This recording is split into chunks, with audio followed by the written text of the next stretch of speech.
तो दोस्तों RT admission 2026-27 सीटों को लेके इस बार एक नया मैकेनिज्म या फिर नया फॉर्मूला लगा है और इसको लेके हमारे पीएसपी पोर्टल पर एक नए मॉडल की शुरुआत भी की गई है और इस नए मॉडल में सीटें हैं वो निर्धारित की गई हैं। बस इसी नए मॉडल या सीटों को लेकर हमारे स्कूल साथी हैं वो भ्रमित हो गए और भ्रम का केवल एक ही कारण है, सोशल मीडिया और खास तौर पे व्हाट्सएप। क्योंकि व्हाट्सएप के जरिए बहुत सारे स्कूल साथियों के आपस में ग्रुप बने हुए हैं और इन्हीं ग्रुप में है ग्रुपबाजी हो रही है।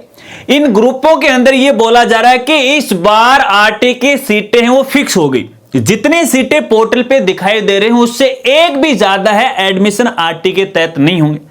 कुछ का यह कहना है कि इस बार जो रोस्टर प्रणाली है उसको पूरी तरह से खत्म कर दिया है और इसके अलावा कुछ का तो यह भी कहना है कि इस बार 25 और 75% का रेशियो वो भी खत्म कर दिया है।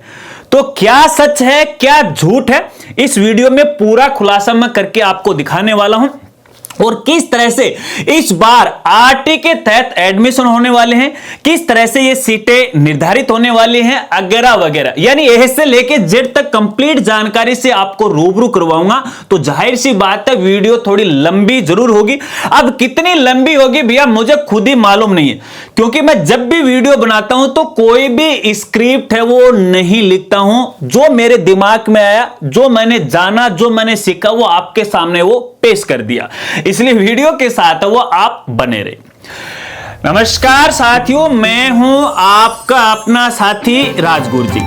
तो साथियों जैसे ही हमारे स्कूल के पीएसपी पोर्टल पर सीटों को निर्धारण को लेके इस नए मॉडल की शुरुआत की गई तो बहुत सारे स्कूल साथी लगातार मुझे इंस्टाग्राम पे मैसेज कर रहे थे कि राजगुरु जी मका हाँ बोला अरे मर्गियों के अरे मको भाई के बात हुई, अरे भाई बोले यो मॉडल आयो नयो इनका बारे में समझाओ, ये मामलों के मारे तो कुछ समझ में नहीं आ रहा है, मारे तो ऊपर क्या जा रहे है। तो मैं उन्हें नहीं बोला रहा थोड़ा सा वेट करो, समय आने दो, समय पर चौक पर नोको मारा करेंगे बा के बोलिया करें वो मैं अपना आप मार दूंगा, चिंता मत करो।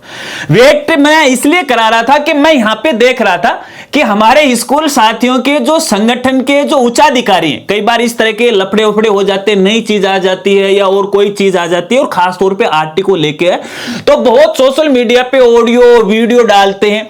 मैं उनके वीडियो का इंतजार कर रहा था तो भैया किसी ने यहाँ पे चुप्पी तक नहीं जोड़ी, क्योंकि भैया इनको खुद को ही नहीं मालूम है, उन्हें तो केवल करना है तो राजनीति करना है। हम तो राजनीति से काफी परे। अब कुछ स्कूल साथियों को थोड़ा सा झटका भी लगेगा और मेरे से नाराज भी होंगे कि हर बार संगठन वालों को क्यों घुसेड़ते हो बीच में।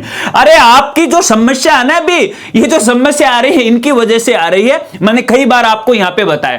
खैर कोई बात नहीं। दूसरा कारण यह भी था कि देखिए हमारे परिवार के अंदर कई शादियां थी एक साथ थी, तो उन शादियों के अंदर हम काफी बिजी हो गए, इसलिए थोड़ा सा लेट होगा। खैर कोई बात नहीं, इतनी देरी भी नहीं हुई।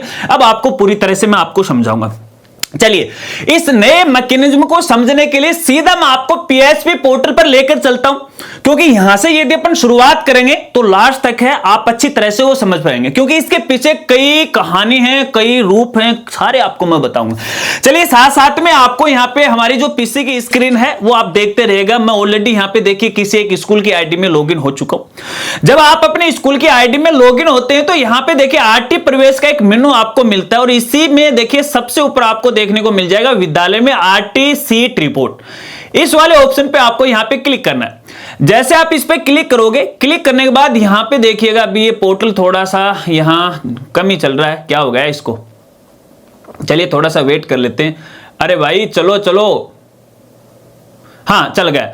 देखो यहाँ पे आपको बाय डिफॉल्ट आपकी क्लास है वो दिखाई देगी, ठीक है। मैं यहाँ पे क्लास सेलेक्ट कर लेता हूँ, यहाँ पे फर्स्ट क्लास, ठीक है। सर्च वाले ऑप्शन पे अपन यहाँ पे क्लिक करते, जैसे अपन इस पे क्लिक करेंगे तो क्लिक करने के बाद यहाँ पे देखिएगा जो मैकेनिज्म लगाया गया है वो यहाँ पे लगाया गया है और यहाँ से देखिए आपको ये पता लग जाता है कि फिलहाल इस क्लास के अंदर आपकी टोटल कितनी सीटों पे आरटी के तहत एडमिशन होने वाले हैं, ठीक है ना। देखिए मेरे केस के अंदर यहाँ पे टोटल 12 सीट है वो दिखा रहा है। अब साथियों यहाँ पे हमारे जो स्कूल साथी हैं जो ग्रुपबाजी कर रहे हैं वो ये जो फॉर्मूला यहाँ पे लगाया गया है उसको गलत तरीके से आपके सामने पेश किया जा रहा है। देखिएगा साथियों यहाँ पे समझने की बात है, ठीक है ना। यहां पे देखिएगा मीडियम वगैरह वगैरह तो आ रखा है। अभी अपन ये देखते हैं सेशन 2023-24, क्योंकि यहां पे देखिए दिशा निर्देश में स्पष्ट लिखा था कि इस बार ये जो एडमिशन होंगे ना वो 3 साल के औसत के आधार पर होंगे, ठीक है ना। अब यहां पे देखिए जरूरी नहीं है कि सभी स्कूलों पे ये औसत है वो लागू होगा, क्योंकि हो सकता है कि इस बार नई स्कूल जिनको मान्यता मिला पहली बार आरटी के तहत एडमिशन ले रहे तो उनका 3 साल का रेशियो कैसे निकलेगा, नहीं उनका केवल 1 साल का निकलेगा। जो पिछले 2 साल से संचालित है उनका 2 साल का निकलेगा ठीक है। तो यहां पे देखिएगा 2023-24 के अंदर इस स्कूल में टोटल सीटें कितनी हैं 39, और यहां पे 24-25 में 24, और यहां पे 25-26 में 36 है, टोटल मिला के यहां पे 99 हो गए। अब यहां पे एक फॉर्मूला लगाया गया है कि आपके जितने साल है उसका भाग देना है, प्लस इसके साथ साथ आपको 3 का भी भाग देना है। तो अगर अपन यहां पे नॉर्मली अगर गुना करते हैं तो पे अपन 99 रखेंगे, बट्टे में 3 गुणा 3 अगर रखेंगे तो यहां पे जो टोटल सीटें आएंगी वो 11 आएंगी, प्लस इसमें 1 आपको जोड़ना भी है, और यही फॉर्मूला यहां पे देखिए ऊपर है वो दिखाया गया है। अब लोग डायरेक्टली इसे 3 से गुणा कर रहे हैं, हमने यहां पे 3 से इसलिए गुना किया है क्योंकि यहां पे देखिएगा जो सीटों का निर्धारण हो रखा है वो 3 साल का औसत से हो रहा है, 3 साल इसमें शामिल की गई। और किसी स्कूल के अंदर यदि 0 है वो नहीं चालू है तो वहां पे 3 साल का कैसे चलेगा। यहां पे देखिए स्पष्ट रूप से लिखा हुआ नंबर ऑफ वर्ष, यहां पे मैं जूम करके भी आपको दिखा देता हूं, ये देखिएगा नंबर ऑफ वर्ष लिखा हुआ है, यानी स्कूल का संचालन 1 साल से हो रहा है तो 1 साल का लगेगा, 2 साल से हो रहा है तो 2 साल का लगेगा, ठीक है। 3 साल से जो काफी समय से चल रहे हैं उनका तो 3 साल का यहां पे लगने वाला है। इस बात को आपको खास तौर पर ध्यान रखना, ठीक है। अब यहां पे देखिएगा कुछ स्कूल साथियों का यह कहना है कि यहां पे जो सीट निर्धारित कर दी गई उसके अलावा हम आरटी के तहत एडमिशन ही नहीं ले सकते। नहीं, यह बिल्कुल गलत है, ऐसा नहीं है। आप जितने चाहो उतने एडमिशन ले सकते हो, शर्त इतनी सी है नॉन आरटी के बच्चे, क्योंकि कुछ स्कूल साथियों का यह भी कहना है कि नॉन आरटी की हमें आवश्यकता नहीं। अरे भाई आवश्यकता है नॉन आरटी की भी। देखिएगा मैं इसके साथ साथ आपको मैं मेरे ये हथियार ले लेता हूं, साथ साथ में एक चीज मैं आपको समझाना चाहूंगा। यदि आपने आरटी के दिशा निर्देश पढ़े हो तो यहां पे देखिए पॉइंट नंबर 5.4 के अंदर लिखा गया है, जहां पे अध्याय नंबर भी बोल सकते हैं 5 में केंद्रीकृत लॉटरी प्रक्रिया, और इस लॉटरीकृत प्रक्रिया के अंदर 5.4 में लिखा गया है कि इस सूची के उपयोग पोर्टल द्वारा शेष 75%, कौन सी सूची, जो यहां पे लॉटरी निकली है और लॉटरी के अंदर जिन जिन बच्चों का नाम आया उस ये सूची की यहां पे वो बात करें। सीट 75% सीट पर प्रवेशी सशुल्क बालकों के साथ सम्मिलित कर 75%, कहने का मतलब है जो साथी ये बोल रहे थे ना कि 25 और 75 का रेशियो भी नहीं लागू होगा तो वो झूठ बोल रहे थे भैया। अब तक ऐसा नहीं हुआ क्योंकि आरटी का जो शिक्षा का अधिकार उसमें लिखा ही हुआ है 25 और 75 का, तो रेशियो निकलेगा कैसे मेरे भाई, मुझे ये बताएगा। तो ये सारे यहां पे लागू। अब यहां पे एक सबसे बड़ा सवाल है, तो फिर ये लागू क्यों किया गया? अरे ये लागू आपके लिए नहीं किया गया, क्योंकि कुछ साथी ये सोच रहे होंगे स्कूल साथी कि आरटी की एडमिशन वो तो स्कूल के लिए है। नहीं, ये स्कूल के लिए नहीं है भैया, ये भी मैं आपको बता देता हूं। ये भैया बच्चों के लिए, बालक बालिकाओं के लिए एडमिशन उनको लेना, न कि स्कूल वालों को। स्कूल तो एक व्यवस्था करने का साधन है भैया, तो कोई भी जो नियम है खास तौर पे आप पे लागू नहीं होते, ये समझ लीजिएगा आप, है ना। सारे के सारे जो नियम बनाए गए हैं वो बालक बालिका का पक्ष को ध्यान में रखते हुए बनाए गए। अब इतने सारे ये रूल लगा रहे हैं हर साल, कभी कोर्ट में मामला जाल रहा है, तो ये क्यों जा रहा है? ये भैया आए दिन जो अड़चने पैदा कर रहे हो ना आप, उसी वजह से जा रहा है। इसलिए यहाँ पे ये मैकेनिज्म लगा रहा है, क्योंकि हर बार यहाँ पे स्कूल साथी थोड़ा सा अपना दिमाग लगाते हैं। भैया आपको बता देता हूं, चलिए यार नॉन आरटी की सीटों को नहीं डालेंगे, हमें आरटी का एडमिशन नहीं लेना है, और वो डेट चली जाती है और उसके बाद वो नॉन आरटी वाले बच्चों की डेटा एंट्री पीएसपी पोर्टल पे करते हैं। अब स्कूल वाले होशियार थे, अब इन स्कूल वालों को साथियों को कौन बताए कि आपसे भी होशियार कोई लोग बैठे हुए। मैं आपको यह भी बता देता हूं, बहुत सारी ये छोटी छोटी चीजें नोट करके हैं। देखिएगा आप, मैं दोनों के पक्ष में रहता हूं, स्कूल साथियों के पक्ष में भी रहता हूं, अभिभावक साथियों के भी पक्ष में रहता हूं, ठीक है। अब जिसकी गलती है उसे तो भैया भुगतना पड़ेगा। तो अगर आपने यहां पे खेल खेला है तो विभाग ने भी खेल दिया ना, बंद कर दिया ना आपका मैटर। अब यहां पे देखिएगा जो सीटें आपको अपने पोर्टल पे दिखाई दे रही उनके अंदर तो सबसे पहले एडमिशन हो जाएगा, क्योंकि जब अपन रिपोर्टिंग करते थे, उसके बाद दस्तावेज का वेरिफिकेशन होता था, फिर नॉन आरटी के बच्चों की डेटा एंट्री पोर्टल पे हम करते थे, उसके बाद जाके कहीं किसी बालक बालिका का एडमिशन है पीएसपी पोर्टल पर कंफर्म होता था। लेकिन अब ऐसा ही मैकेनिज्म नहीं लागू किया गया। अब इसके अंदर यह किया गया है कि जैसे ही जिन्होंने जिस स्कूल में रिपोर्टिंग कर दी और यहां पे इस मॉडल के अंदर जो औसत सीटों की जो संख्या दिखाई गई है उसके अंदर तो यहां पे एडमिशन 100% हो जाएगा, भले आपने नॉन आरटी वाले स्टूडेंट की डेटा एंट्री की नहीं। अब तो करो, अभी तो आपने नहीं किए, भविष्य में तो आप करने वाले हो ना, तो नॉन आरटी का तो लफड़ा खत्म नहीं हुआ। लेकिन यहां पे यह लफड़ा भी नहीं रहेगा कि आप नॉन आरटी की डेटा एंट्री नहीं करोगे तो आरटी का एडमिशन नहीं होगा। नहीं, यहां पे देखिए मेरे केस के अंदर जो 12 सीटें अभी इस क्लास में दिखाई गई हैं, तो 12 बच्चों का एडमिशन है तुरंत हो जाएगा। और कल भी 17 मार्च है, और 17 मार्च को देख लेना, उन बच्चों की लिस्ट है आपके आईडी के ऊपर या पोर्टल पे है, आपको दिखाई देनी हो लग जाएगी। अब यहां पे देखिए बच्चों का भविष्य सुरक्षित किया गया है यहां पे, क्योंकि स्कूल साथी हर बार यहां पे लफड़ा कर रहे थे, उसको रोकने के लिए यहां पे सीटें फिक्स कर दी गई। अब यहां पे कुछ स्कूल साथियों का यह कहना है कि यहां पे रोस्टर प्रणाली को पूरी तरह से बंद कर दिया। ना भैया, जिसने भी ये अफवाहें फैलाई हैं वो गलत फैलाई हैं भैया, उनको पता ही नहीं है आरटी का मसला क्या। अरे रोस्टर प्रणाली तो समाप्त ही नहीं हो सकती। आपने दिशा निर्देश पढ़े होंगे, उसमें लिखा गया जो टाइम फ्रेम दिया गया ना, प्रथम चरण, द्वितीय चरण, तृतीय चरण, क्या मामला है, क्यों रखे गए यहां पे। यदि किसी बालक बालिका के एक चरण में एडमिशन नहीं होता तो उसको दूसरे के अंदर सीटें मिल जाएंगी, अगर दूसरे में भी शामिल नहीं होता है तो तीसरे में मिल जाएंगे। कहने का मतलब है बालक बालिका को शिक्षा देनी है और वो भी हर हाल में देनी है, इसलिए यहां पे 3 चरण वो रखे गए। तो अभी ये जो फॉर्मूला लागू हुआ ना, जो पोर्टल के ऊपर सीटें आप देख रहे हो, ये प्रथम चरण के लिए भैया। अब उसके बाद भी मान लेते हैं कि आपके स्कूल में बहुत सारे ज्यादा आवेदन आ गए, अब जैसे जैसे आप नॉन आरटी के स्टूडेंट की डेटा एंट्री भविष्य में करते रहोगे, वैसे वैसे ऑटोमेटिक आपके स्कूल के पोर्टल के ऊपर है उन बच्चों की एंट्री है वो होती रहेगी। इस बात को आपको खास तौर पे ध्यान रखना।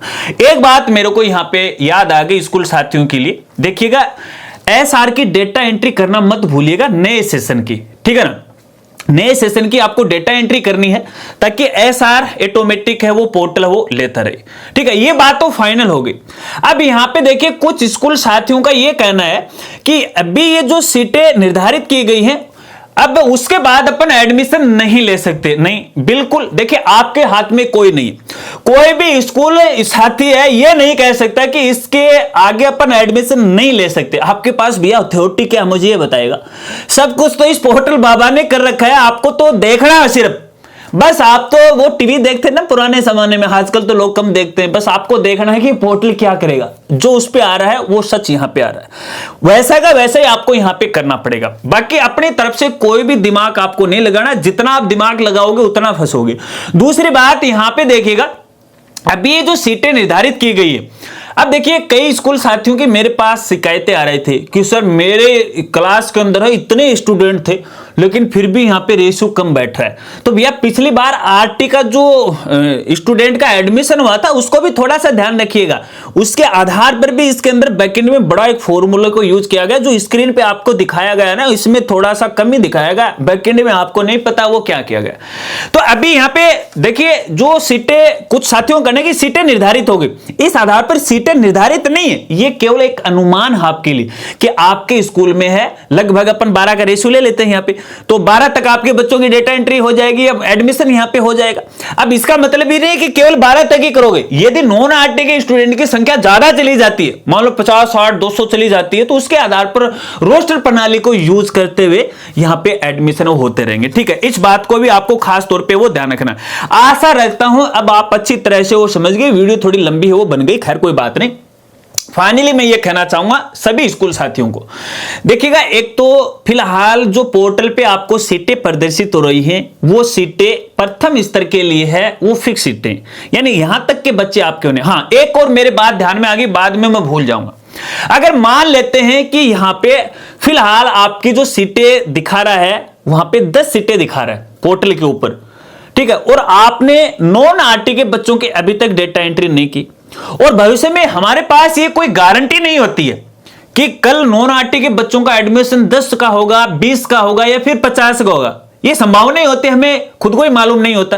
तो क्या जिन बच्चों का यहाँ पे आरटी के तहत एडमिशन हो चुका है, यदि नॉन आरटी के बच्चों की जो एंट्री अपन नहीं करते हैं या एडमिशन नहीं होते हैं, तो क्या रेशियो के हिसाब से वो हट जाएंगे? वो नहीं हटेंगे अब की बार। ये भी हम फार्मूला लॉक कर दिया यहाँ पे। कहने का मतलब प्रथम स्तर में, प्रथम चरण के अंदर जितने बालक बालिकाओं का एडमिशन आपके स्कूल में हो चुका है, उतने का आरटी में रहेगा। अब इसके बाद यदि नॉन आरटी की डेटा एंट्री नहीं होती है या आपके स्कूल में एडमिशन नहीं होते हैं, तो उसका कोई फर्क यहां पे नहीं पड़ने वाला है। यदि सीटों की संख्या ज्यादा जा रही है, तो उस आधार पे यहां जैसे नॉन आरटी की सीटें लगातार बढ़ रही हैं, तो उस आधार पे आरटी की सीटें वो बढ़ जाएंगी। मान लेते हैं 10 का रेशियो ले लेते हैं, 10 के ऊपर 3 बच्चों का आरटी के तहत यहां पे एडमिशन होते हैं। यहां पे देखिए हमें फिलहाल 3 स्टूडेंट दिखाएं और हमने डेटा एंट्री मात्र यहां पे 6 स्टूडेंट की है नॉन आरटी की। तो पीछे यहां पे वैसे तो देखा जाए 6 के आधार पर तो केवल 2 बच्चों का ही होना चाहिए था, ठीक है ना। बाकी यहां पे हो रखा हमारे पास पहले से ही 3 का। तो यहां पे जिन बच्चों का एडमिशन हो चुका है उनको पोर्टल से हटाया नहीं जाएगा। यह फिलहाल तक की स्थिति है, क्योंकि इस संबंध में मैंने भी निदेशालय फोन कॉल करके संबंधित जो कर्मचारी अधिकारी उनसे भी बात की। अरे भैया कल को आरटी के बच्चे नहीं आएंगे तो क्या मसला रहेगा? तो अभी जो मैंने आपको बात बताई है वो उन्होंने मुझे बताई। फिर भविष्य में क्या होगा मुझे इसकी जानकारी नहीं है। फिलहाल जितनी मेरे पास जानकारी थी, जितने मैं इस चीज को समझ पाया हूं, वो मैंने आपके साथ शेयर कर दी। और भैया मैं दावे के साथ कह सकता हूं, यदि आप मेरे पुराने व्यूअर हो और जो बात मैं कहता हूं पते की कहता हूं, 99% मेरी बातें वो सही होती है। 1% का तो यार पता है इंसान से गलती भी हो जाती है, वो एक अलग मैटर रहता है। तो फाइनली यहां पे अभी जो पोर्टल पे सीटें दिखाई दे रही उतने एडमिशन होने ही। बाद में यदि आप नॉन आरटी के एडमिशन करते रहोगे तो आगे भी एडमिशन होते रहेंगे। खास तौर पे ध्यान रखना, जब भी आप डॉक्यूमेंट वेरिफिकेशन करो तो सही तरीके से इनका वेरिफिकेशन करना। अब कुछ साथी अभी आज मेरे पास मैसेज आ रहे थे स्कूल वालों के और कुछ अभिभावकों भी आ रहे कि स्कूल वाले हैं हमसे मांग रहे हैं दस्तावेज। अरे भैया एडमिशन फाइनल नहीं हुआ, अभी डॉक्यूमेंट वेरिफिकेशन के लिए मांग रहे हो ना, तो यार डॉक्यूमेंट ऑनलाइन तो अपलोड किया ना। जब यहाँ पे फाइनल हो जाए फिर करो, क्या दिक्कत है? कहीं दिक्कत है? ऑनलाइन सब कुछ है ना, ऑनलाइन पे तो वेरिफिकेशन होता है। जब आप जाति मूल प्रमाण पत्र बनाते हो तो वो ऑफिस वाले कहते हैं कि लो तारी जमीन की जायदाद है, कोई जमाबंदी है, राशन कार्ड लेके आओ, बोलते हैं कि तो आप क्यों बोल रहे हो? अपने नियम बना लेते हो। ये तो भैया आपकी गलत बात, ऐसा मत कीजिएगा। अभिभावक को बिना काम के आपको परेशान नहीं करना है, ठीक है ना। एक तारतम्यता के साथ अपना काम कीजिएगा और टेक्नोलॉजी को यूज करते हुए सारे काम है अपने घर बैठे अपने ऑफिस बैठे कीजिएगा, किसी को परेशान मत कीजिएगा। आप सबसे मेरी ये आशा है। इसके अलावा स्कूल साथियों से हाथ जोड़ के एक मेरा ये भी निवेदन है, देखिए जब भी किसी प्रकार की कोई समस्या आ रही है तो उन समस्याओं को लेके है स्कूल साथी मुझे बहुत मेल करते हैं, साथियों मैंने देखिए मैसेजिंग के लिए अपना जो इंस्टाग्राम है वो ओपन कर रखा है और मैं कोशिश करता हूं कि हर दिन है आपके सभी मैसेज का रिप्लाई करूं। इंस्टाग्राम पे तो मैं 98% तक के अपने जो मैसेज है उनका रिप्लाई करके छोड़ता हूं रात को। बाकी देखिए 1-2% रह भी जाता होगा क्योंकि बहुत सारे मैसेज आ जाते। आप बेवजह है इन फालतू की जो मैसेज मेल्स है वो मत किया करो, क्योंकि यार जो इंपॉर्टेंट मेल्स होती है मेरे लिए वो कहीं ना कहीं हाइड हो जाती है, रुक जाती है, मैं देख नहीं पाता हूं। तो अगर आपको बातें करनी है, अभी देखिए अभी हमने जितनी बातें की इनको लेके बहुत सारे मेल्स मेरे पास आ रहे हैं। अरे मैं समझ पा रहा हूं इस चीज को, मैंने इंस्टाग्राम पे भी बताया, जरूरी नहीं कि हर चीज मैं सोशल मीडिया पे पहले जाहिर कर दूं कि भी ये करना वैसे करना, एक प्रत्येक व्यक्ति को मैं नहीं बता सकता, इसलिए मेल करने से बचे। और मैंने ये भी देखा बहुत सारे हमारे स्कूल साथी भी, अरे इस राजगुरु जी ने आपका क्या बिगाड़ा? अरे आपके लिए घंटों 2 घंटे वो परेशान होता रहता है, आपके लिए नई नई चीजें लेकर आता है और आप हर संभव जो भी समस्या आती है स्कूल साथियों की उनको सही करवाने की भरपूर कोशिश करता है, प्रूफ के साथ करता है। मैंने कई बार वीडियो में आपको दिखाया, और जिसको नहीं पता है कि नहीं ये तो झूठ बोल रहा है तो मेरे पास इस सीट पे आ जाना, मैं आपको दिखा दूंगा, ठीक है ना। तो अभी इंस्टाग्राम पे क्या कर रहे हैं जो स्कूल साथी हैं और जो मेल्स कर रहे हैं उनका मैंने पूरा खंगाला, उसको चेक किया और चेक करने से पाया किसी ने सब्सक्राइब नहीं कर रखा। और इंस्टाग्राम का क्या मामला था, क्योंकि वहां पे तो मैंने कर दिया भैया मुझे फॉलो करके मेरे सामने आओगे, एक बार कर लिया अनफॉलो कर दिया। जितने फॉलोअर्स नहीं है उतने ज्यादा तो अनफॉलो कर दिए, और इनमें सबसे ज्यादा हमारे स्कूल जाती है ना। तो यार काहे कि ये बातें मेरे हिसाब से तो ठीक नहीं। खैर कोई नहीं, अगर आप मेरे से संतुष्ट नहीं हो तो अनसब्सक्राइब करो, छोड़ो मेरी वीडियो देखना। मैं ये कहता हूं जो साथी, जिन साथियों को ऐसा लगता है कि हाँ राजगुरु जी से मेरी मदद होती है तो आप मेरे साथ जुड़ो, अन्यथा किसी साथी को जुड़ने की आवश्यकता नहीं है भैया। और भी यूट्यूब चैनल है, और भी मेरे जैसे क्रिएटर आपको देखने को मिलेंगे, आप उनकी वीडियो देख सकते हो। अगर आप हमारे साथ जुड़ते हो तो हम आप सभी का आदर करते हैं, क्योंकि आप हमारे परिवार का हिस्सा हो सकता है कि कुछ साथियों को यहां पे ठेस पहुंचे, लेकिन मेरा अर्थ यह नहीं है कि आपकी भावनाओं को ठेस पहुंचे। अब मेरी भावनाओं को आप समझने की कोशिश कीजिएगा, ठीक है ना। अगर वीडियो जानकारी आपको अच्छी लगी हो तो लाइक कीजिएगा, दोस्तों के साथ जरूर शेयर कीजिएगा। और फिर भी यहां पे देखिएगा किसी साथी का कोई सवाल है तो बेझिझक इस वीडियो के नीचे कमेंट कीजिएगा, एक नई वीडियो में और आपको वो समझा दूंगा। अब तक की जो भी बातें मैंने आपको बताई, जो 2-4 बातें बताई, इनको छोड़ करके क्या अभी तो पूरी तरह से आप समझ गए ना? अगर समझ गए हो तो कमेंट करके बताना कि हाँ आपने बताया वगैरह वगैरह, जो भी आपके मन में है। बाकी आप अपनी राय दे सकते हैं। मिलते हैं फ्रेंड्स अगले एक नई वीडियो के साथ, नए अपडेट के साथ। तब तक के लिए जय हिंद, जय भारत।